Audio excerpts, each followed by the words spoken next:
오늘 우리에게 주신 하나님의 말씀 보겠습니다. 요한복음 14장 1절부터 6절까지입니다.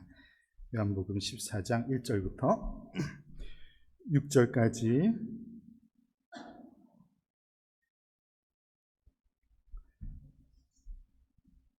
한 절씩 교독해서 이렇게 나누어 읽겠습니다. 너희는 마음에 근심하지 말라. 하나님을 믿으니 또 나를 믿으라.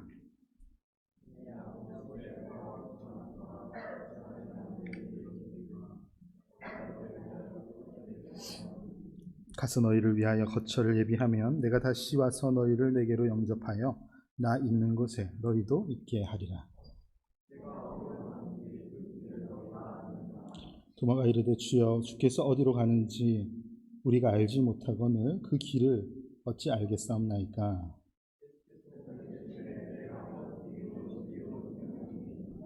나로 말미암지 않고는 아버지께로 올 자가 없느니라. 아멘. 오늘은 우리 에덴스 한인 장로교회에 속한 성도라면은 외우고도 남을 요한복음 14장 6절의 말씀, 이 말씀을 살피겠습니다. 내가 곧 길이요 진리요 생명이다. 이 말씀이 도대체 얼마나 중요한 말씀이면 벽에 이렇게 붙여서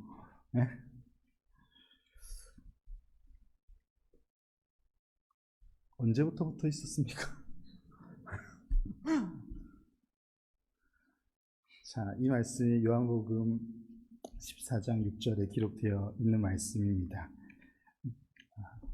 더더욱 오늘 말씀을 새길 수 있는 그런 시간이 되기를 기대합니다.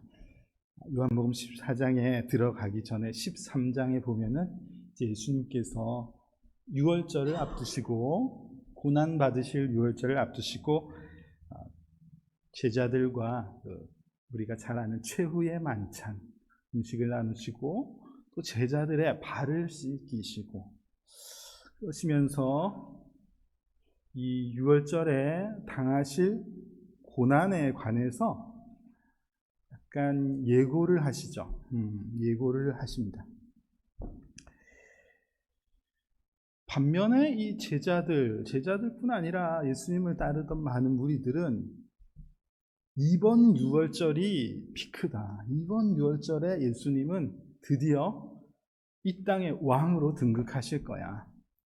이런 기대와 이런 기대를 가지고는 굉장히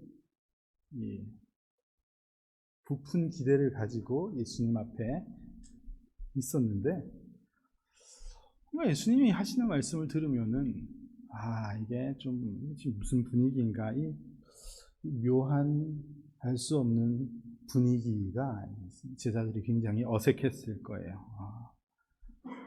축배를 들고 난리를 부려서 우리끼리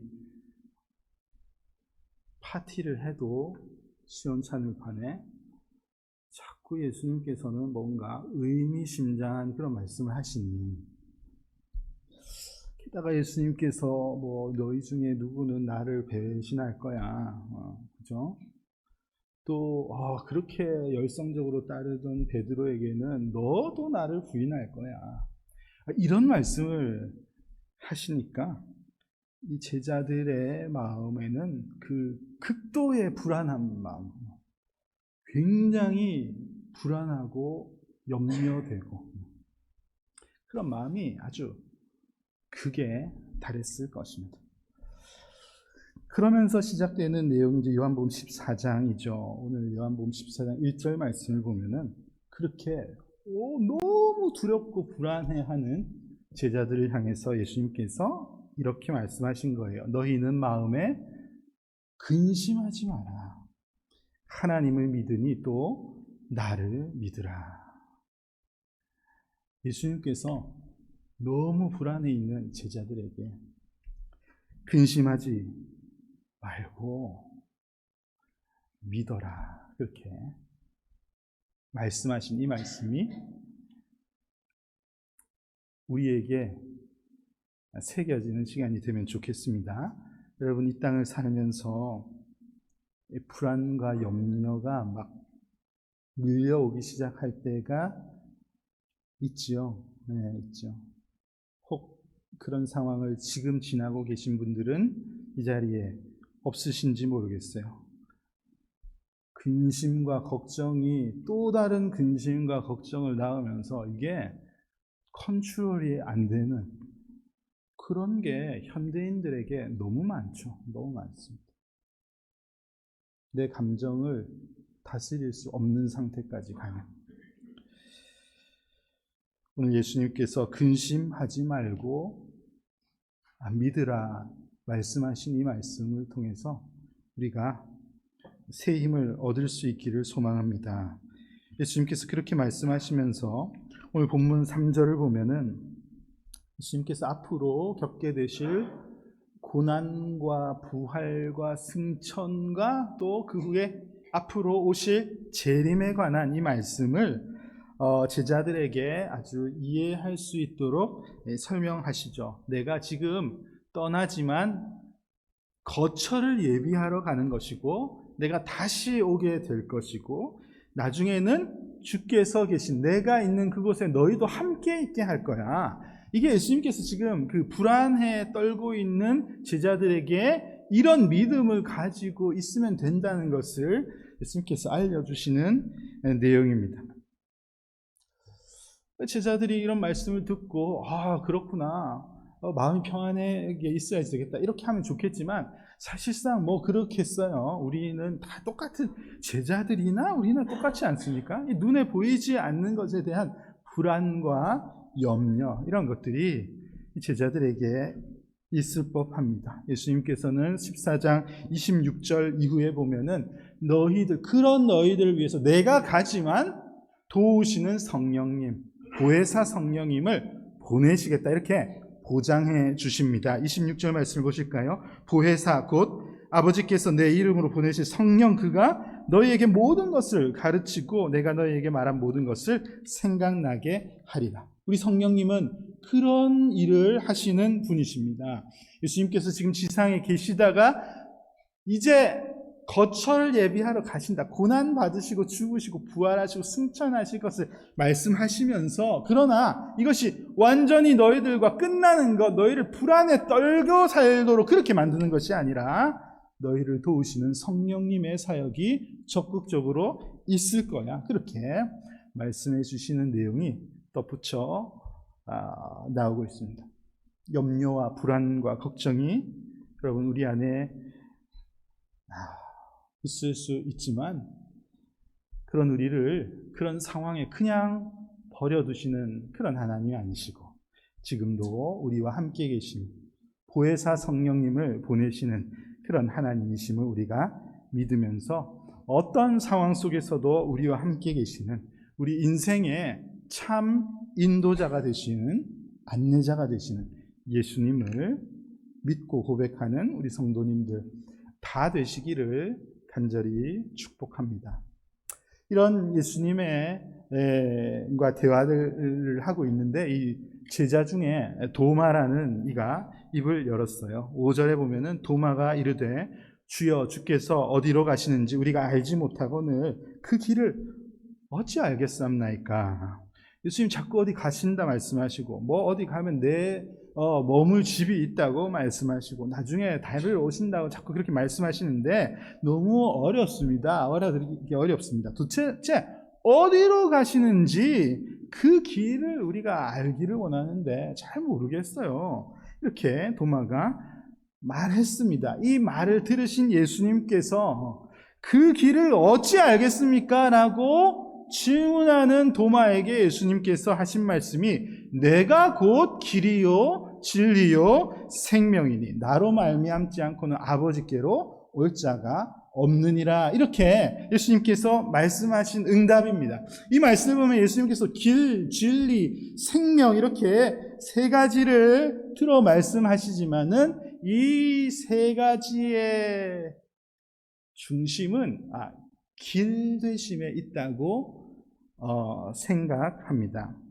왜냐하면은 지금 이 앞에 도마와 예수님과의 대화에서 그 길이 어딘지 모르겠어요. 길이 무슨 말씀인지 모르겠어요. 이렇게 도마가 길에 관해서 알지 못한다고 했을 때 예수님께서 이 답을 제시하신 것이기 때문에 그렇습니다. 그래서 내가 길이요 진리요 생명이다 라는 말씀을 길 중심으로 이해하는 것이 옳겠다 생각해요. 그래서 예수님께서 하신 말씀은 내가 곧 진리의 길이다. 내가 곧 생명의 길이다. 이렇게 말씀하시는 것으로 이해하는 것이 틀리지 않고 유익하겠습니다.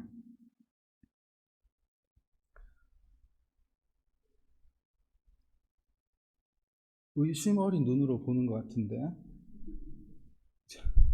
이것은 제가 정한 게 아니고 다수의 신학자들이 그렇게 이해하고 있는 거니까 저 표정을 펴시고 이 예수님의 말씀을 진리의 길 되심, 생명의 길 되심으로 이해하는 것이 좋은 이해이겠습니다. 그러니까 중요한 핵심은 뭐라고요? 예수님의 길이 되심, 그분이 길이 되신다라는 것을 우리가 받아들이고 이해하면 좋겠습니다. 예수님께서도 지금 이 길, 진리, 생명을 말씀하신 다음에 이어서 뭐라고 하셨죠? 나로 말미암지 않고는 아버지께로 올 자가 없다라는 것을 통해서 이 자신에 대한 계시 자체가 하나님 아버지께로 오는 길과 관계된 것임을 이제 예수님께서도 지금 설명하시는 것이죠.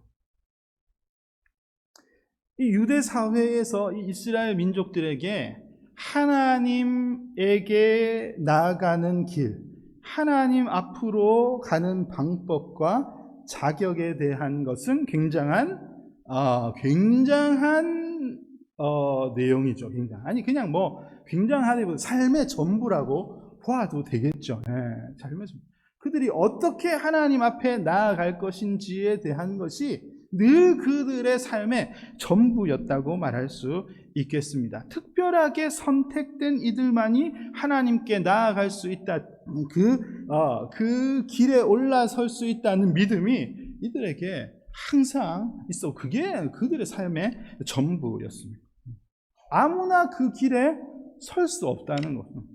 우리는 선택받았기 때문에 우리가 그나마 하나님 앞에 나아갈 수 있고, 너희들 이방 민족들 너희들은 어디 감히 하나님 앞에 나아갈 수 있어? 없는 거야. 이게 이제 그들의 마음가짐, 믿음 아니었습니까?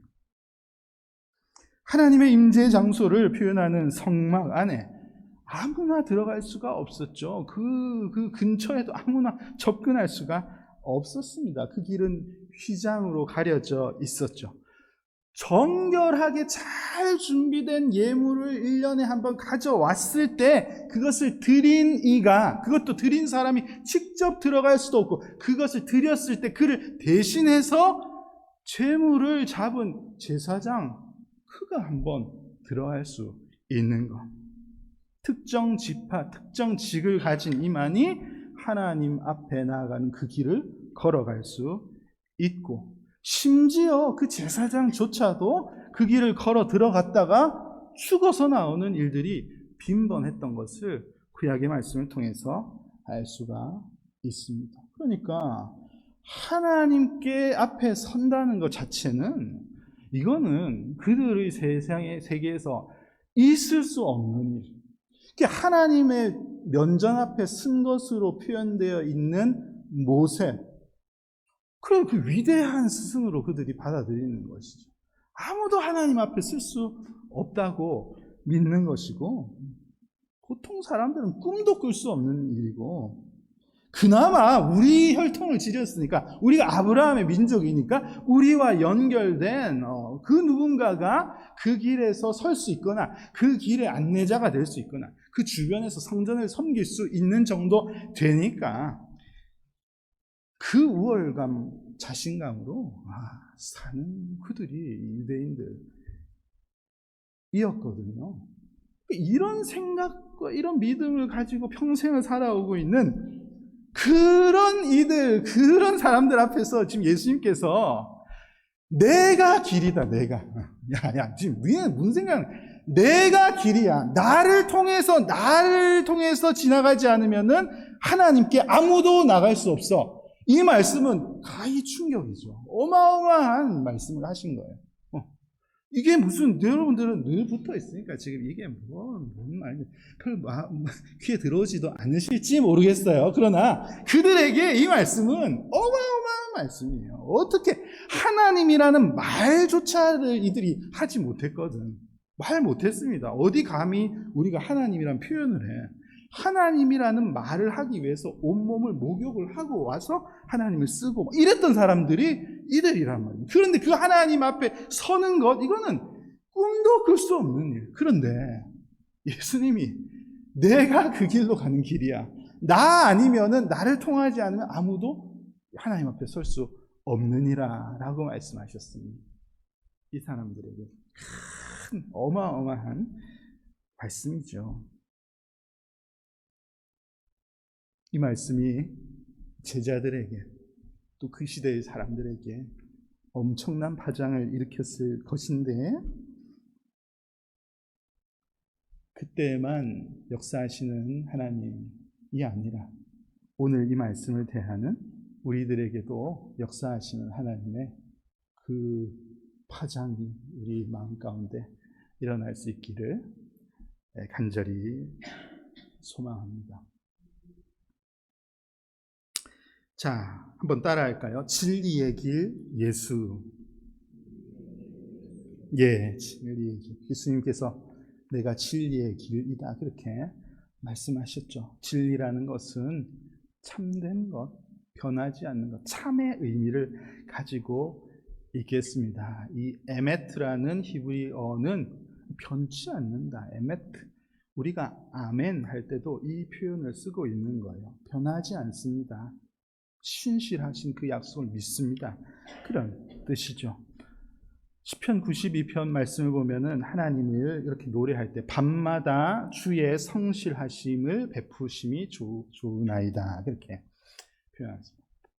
성실하심을 베푸시는 하나님, 늘 우리에게 성실하신 하나님, 신실하신 하나님, 이것도 똑같은 표현입니다. 그러니까 하나님이 변치 아니하시고 참되시다라는 것을 표현하는 그 하나님의 성품을 바로 이것을 통해서 표현하고 있습니다. 하나님의 성실하심, 어떻게 생각하세요? 하나님이 변치 아니하시는 성실하신 분이심을 믿습니다.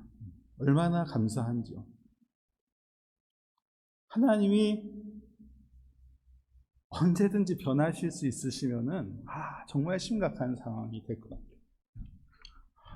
그 우리의 모습을 보면서 얼마든지 하나님의 마음이 변하실 수 있으시면은 이거 뭐 우리 살겠습니까? 자신 있으세요? 자신 없습니다. 하나님이 신실하셔서 얼마나 다행인지 몰라요. 얼마나 다행인지 감사하죠. 자, 그런데 그와 반대로 이 피조물 된 우리들은 참 신실하지 못하죠. 변하기가 일수입니다. 변질되기 일수입니다. 하나님의 성품과 비교하면 우리는 정말 신실하지 않은 게 몸에 배어 있는 것 같습니다. 결코 뭐 변하지 않는다. 나는 절대 변하지 않아. 뭐 그런 게 없습니다. 없습니다. 얼마든지 변하지 않아요. 변하죠. 그래서 뭐 아무 때나 이제 진리 대신 진리라는 말이 정말 그냥 하나님의 모습을 표현하는 진리여야지 되는데, 이 진리라는 말이 아무 때나 쓰여지고 있습니다. 어제도 식사 준비하러 작은 교회 모임 하셨을 때 맞죠? 제가 강조한 것이 짜장면은 금불이 진리다. 내 맨날 하는 말이거든, 남들 앞에서. 짜장면 얘기만 나오면 조용히 하세요. 금불이 진리입니다.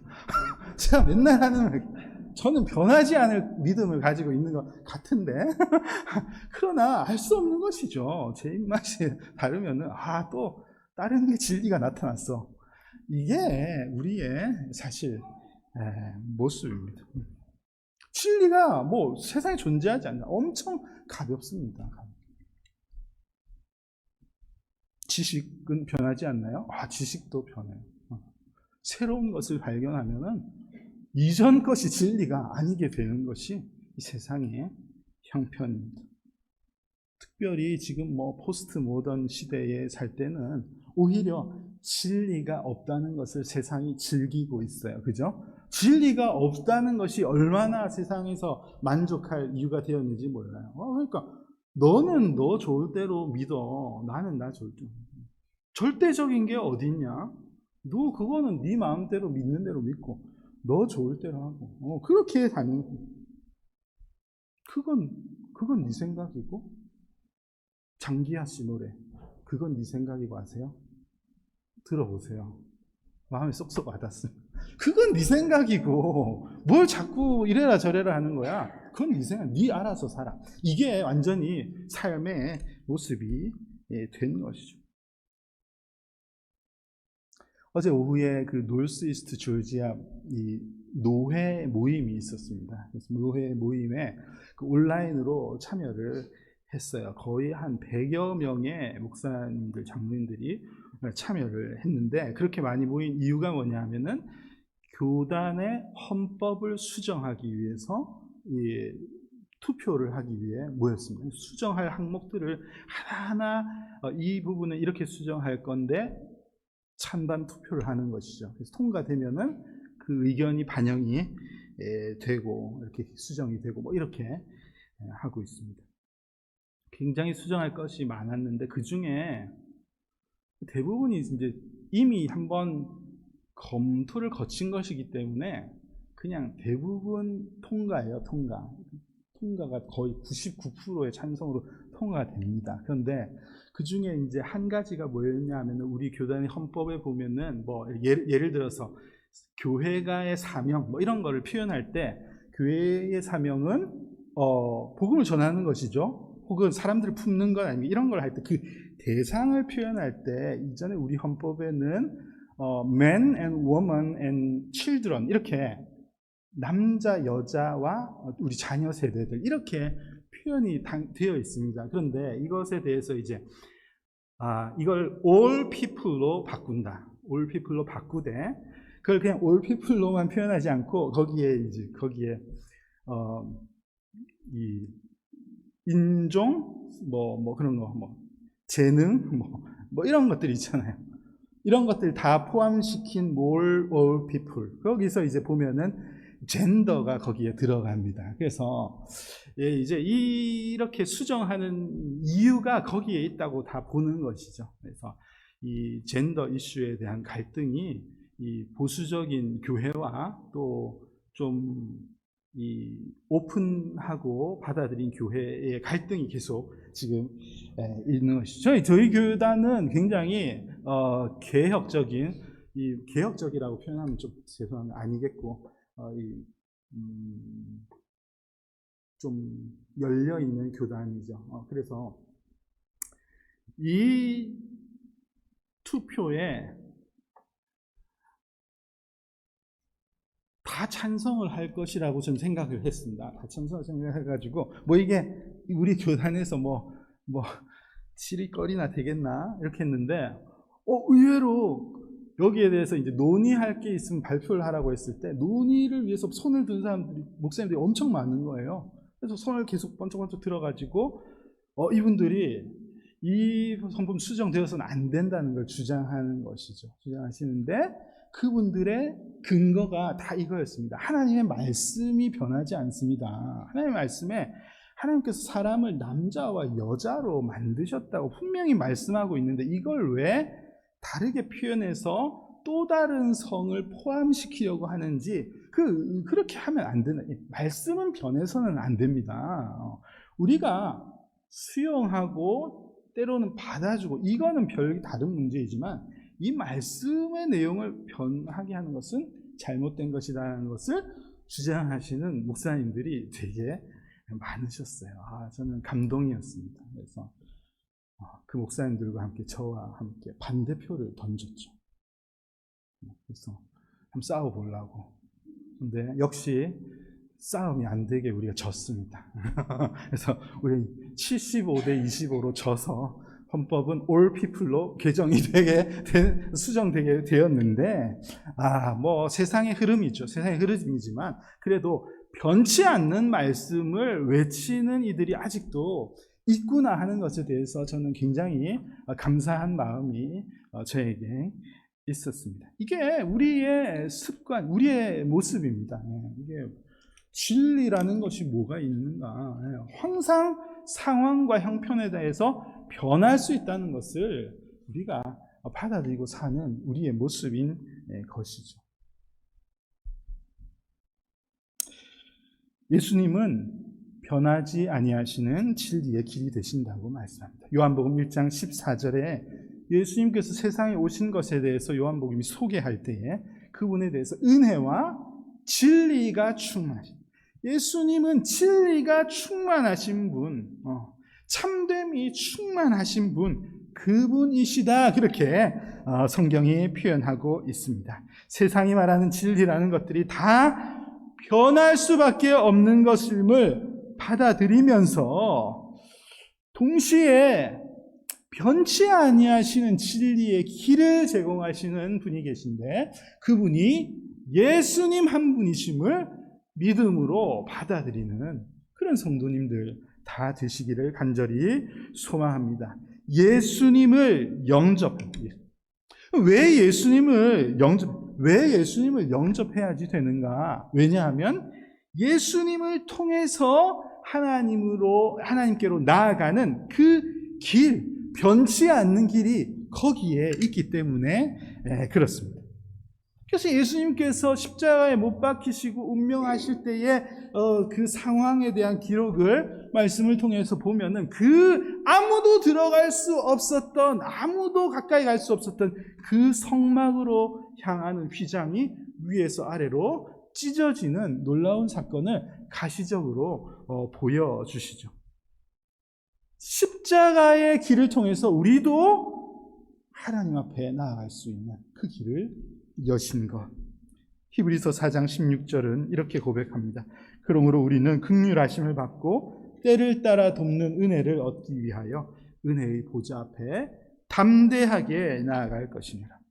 긍휼하심, 하나님께서 우리에게 제공하신 그 긍휼하심을 힘입어서 우리가 이제는 누군가를 통해서, 누가 대신해서 그 길을 걸어갈 수 있는 것이 아니라 누구든지 예수 그리스도의 진리 되신 길을 믿는, 그 길을 믿는 이들이라면 언제든지 하나님 앞에 나아갈 수 있게 된 것임을 여러분 믿고 고백하는 성도님들 다 되시면 참 좋겠습니다. 여러분, 예수님은 하나님께로 나아가는 변치 않는 이 진리의 길이 되시며 동시에 또한 생명으로 인도하시는 길이 되심을 믿으시기를 바랍니다. 우리 따라할까요? 생명의 길 예수. 우리 예수님은 생명의 길 예수님입니다. 요한복음 1장 4절에서 예수님을 또 소개할 때에 그 안에 생명이 있었다, 그렇게 말씀합니다. 세상에 오신 빛 되신 그 주님 안에 생명이 있었다라고 말씀하고 있습니다. 예수님을 통해서 우리가 새 생명의 길로 갈 수 있게 된다는 것을 여러분 믿으시고 확신하면 좋겠습니다. 우리 마음 가운데 그렇다면 무슨 생명의 길이 내게 필요한가? 왜 자꾸 말씀은 생명의 길을 얻어야지 된다고 말하는데 왜 생명이 필요한 것이지? 여러분, 성경은, 하나님의 말씀은 인생에게 참 생명이 필요하다는 것을 거듭거듭 말씀하고 있습니다. 로마서 3장 23절에서 모든 사람이 죄를 범하였습니다. 모든 사람, 여기에서 모든 사람에 포함되지 않는 인생은 없는 거예요. 모든 사람이 죄를 범하였음에 하나님의 영광에 이르지 못한다. 아무도 죄 때문에 하나님 앞에 설 수가 없다. 그 자격이 없다고 성경은 말씀하고 있습니다. 그렇게 안 보이죠, 물론. 겉으로는 그렇게 보이지 않습니다. 다 멀쩡해 보이잖아요. 다 멀쩡해 보이고, 다 살아있는 것 같고, 다 좋아 보이고, 건강해 보입니다. 그러나 그 안에 영원한 생명이 없다. 그것을 잃어버렸다는 것을 성경이 가르쳐 주시는 거예요. 마치 식탁 위에 아름다운 꽃이 꽂혀 있지만은 그것이 이미 되게 아름답고 살아있는 것 같으나 이미 생명을 잃어버린 것과 마찬가지죠. 예수님 안에 접붙여지지 않을 때 생명을 영원히 잃는 것과 같은 것. 고린도전서 15장 22절 말씀. 아담 안에서 모든 사람은 죽은 것이다. 네, 이게 뭡니까? 우리의 원죄. 인간의 최초의 범죄, 그 죄 때문에 아담 안에서 있는 모든 인생은 다 죄를 범하였다. 영원한 죽음을 보장받고 있다. 그렇게 말씀하고 있습니다. 그러나 둘째 아담으로 오신 예수 그리스도 때문에 예수님 안에 있는 사람이 무엇을 얻는다고 이 말씀이 얘기합니까? 삶을 얻게 된다. 삶을. 새 생명을 예수님 안에 거할 때 얻게 된다고 그렇게 분명하게 말씀하고 있으니 생명의 길 되신 예수님을 마음으로 영접하고 마음으로 받아들이고 그 예수 그리스도의 다스림 안에서 살아가는 그런 인생을 살아가시기를 주님의 이름으로 간절히 축원합니다. 여러분, 세상에서는 절대자 하나님 앞에 가는 길이 여러 가지가 있어. 여러 방법이 있어. 그렇게 말하고 있습니다. 꼭 한 길은 아니지. 왜 그렇게 말해? 꼭 한 길은 아니야. 여러 길이 있는 거야. 들어보면 굉장히 매력 있는 말이에요. 모름지기 종교인데 좀 관대하고 넉넉한 모습으로 다 포용해주고 받아주고 너희도 괜찮아. 당신도 괜찮아요. 우리 함께 갑시다. 함께 손을 잡고 하나님께 갑시다. 이렇게 말하는 거 얼마나 매력 있고 좋아 보이는지 몰라요. 매력적으로 따지자면 꽤 괜찮아 보일 수 있습니다. 그러나 이것은 그런 우리의 감정, 매력에 대해서 판단할 이야기가 아닌 것이죠. 여러분, 적절한 위로, 적절한 만족에 관한 것, 그것과 관계된 것이 우리의 신앙이라면 그렇게 말해도 되겠습니다. 인생 천년 만년 삽니까? 그냥 대충 그냥 늙어서 끝나면은 서로 상생하며 같이 살자. 거기도 인정하고 여기도 인정하고 괜찮죠. 그러나 이 생명은 그런 생명에 관한 것이 아니기 때문에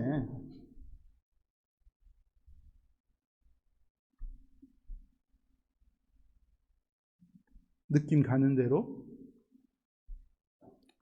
항상 변할 수 있는 내 감정이 가는 대로 그 길을 선택하시겠습니까?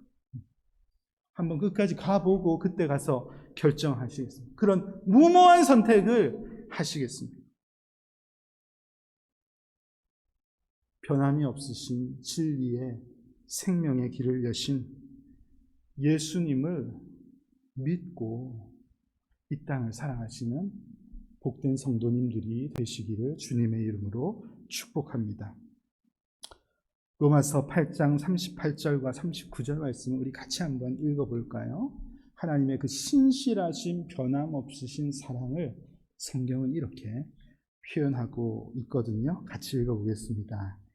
내가 확신하노니 사망이나 생명이나 천사들이나 권세자들이나 현재일이나 장래일이나 능력이나 높음이나 깊음이나 다른 어떤 피조물이라도 우리를 우리 주 그리스도 예수 안에 있는 하나님의 사랑에서 끊을 수 없느니라. 신실하신 하나님은 이 변함없으신 신실하신 하나님의 사랑을 증명하시기 위해서, 그것을 보장하시기 위해서 고난의 길을 걸어가십니다. 예수님이 말씀하시는 이 진리의 길은 허무맹랑한 아무것도 드러낸 증거가 없으신 그런 길이 아니라 그 길은 또렷하게 증거를 내어 보내신 십자가의 길이신 것입니다. 이 사랑이 얼마나 크고 강한 것인지 방금 우리가 읽은 이 말씀에서는 그 어떤 것, 피조물 세계에서는 그 어떤 것도 그 사랑을 끊을 수 없다. 끊을 수 없다. 끝까지 그 사랑을 하나님께서 지키시고 이끄신다고 분명하게 말씀하고 있습니다. 여러분, 이 땅을 살아가면서 염려할 것이 너무 많고 근심되는 일들이 너무 많은 세상을 우리가 살고 있지 않습니까? 뭐 눈에 보이는 큰 문제가 아니더라도 언제 어떤 일이 일어날지 모르는 그런 세상을 우리가 살아가고 있는데요.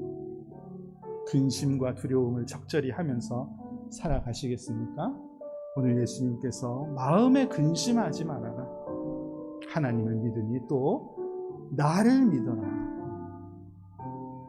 그렇게 권면하시면서 그 변하지 않는 진리의 길, 생명의 길을 보여주신 우리 예수 그리스도를 마음으로 영접하시고 그 다스림 안에서 풍성한 삶을 살아가시는 우리 복된 에덴스 한인 장로교회 성도님들 되시기를 주님의 이름으로 축원합니다.